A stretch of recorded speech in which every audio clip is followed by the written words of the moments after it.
Grammar in context. The passive. Passive verbs or passives are formed with be plus the past participle of a transitive verb.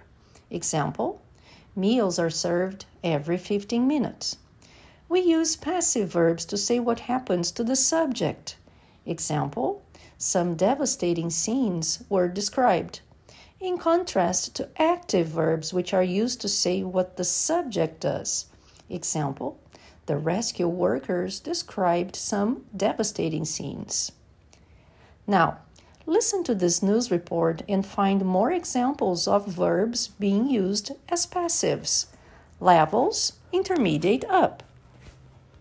For as long as people can remember, small towns like Stone Creek and Pineville in northern Alabama have been hit by storms every spring. They are as predictable as the apple blossoms that are always shaken loose from the trees and blown along the country roads. Some trees may be knocked over or the roof of a building might be slightly damaged, but usually the effects of the storms are more inconvenient than deadly. This year was different. Last night, a powerful storm roared into the area, sending devastating tornadoes spinning through the small farming communities. It destroyed farms, schools, and churches and buried people in the ruins of their own homes. It transformed the landscape. Herds of cattle that had been moved into barns for safety are nowhere to be seen, nor are the barns. Other buildings where tractors and equipment were being stored seem to have been completely blown away. The scenes of devastation this morning are described by one rescue worker as like the end of the world. Since first light, rescue crews have been moving through the countryside, looking for survivors. Small teams have had to be flown into some areas by helicopter because the roads have been blocked by dozens of fallen trees. In other areas, rescuers don't know what they will find as they search through the debris. We are guessing that there are some people who may have been pinned down under their own ceilings, says Greg Hayden, a firefighter from Atlanta.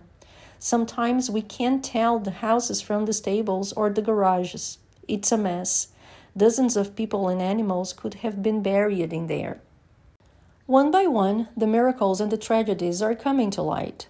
Jim Clinton, having been warned of the approaching storm on his radio, drove his wife and daughter to his local church. He thought it would be safer there than staying in his small house. 2 of the church walls collapsed, but after being trapped inside for 4 hours, the Clintons were found alive by rescuers this morning. Not far away, an old couple had retreated to the basement of their home as the storm approached. Tragically, they were both killed when part of a wall crashed through the floor on top of them.